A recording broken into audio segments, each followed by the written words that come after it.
curses for disobedience. Deuteronomy 28 verse 15. But it shall come to pass, if thou wilt not hearken unto the voice of the Lord thy God, to observe to do all his commandments and his statutes which I command thee this day,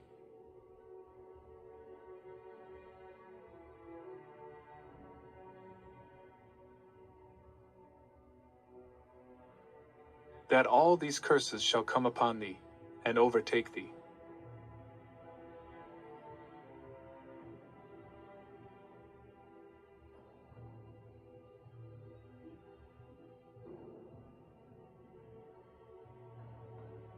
Deuteronomy 28 verse 16. Cursed shalt thou be in the city,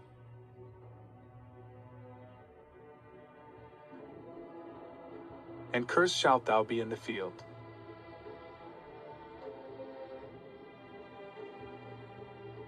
Deuteronomy 28 verse 17. Cursed shall be thy basket and thy store. Deuteronomy 28 verse 18. Cursed shall be the fruit of thy body, and the fruit of thy land, the increase of thy kine, and the flocks of thy sheep.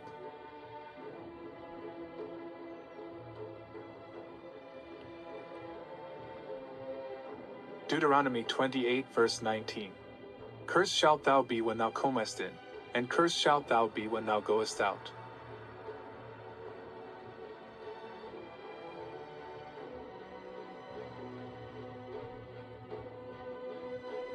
Deuteronomy 28 verse 20.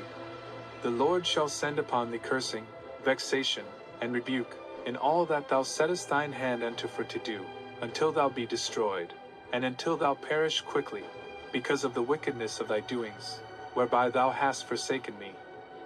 Oh yeah, those curses fell upon his own people. He said, cursed is every man that is hung on a tree.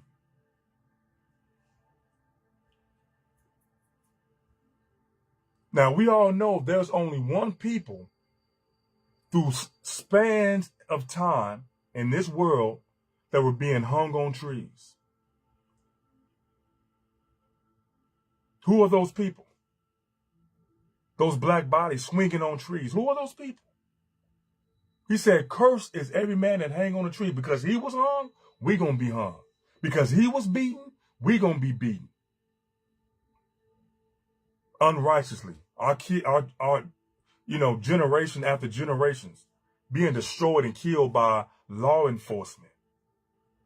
I told you these curses follow us. We don't understand. And the church don't have an answer for it. We don't even know why we go through the things we go through, because no one can break down this book and tell us what happened with the people of the book and the God that made them.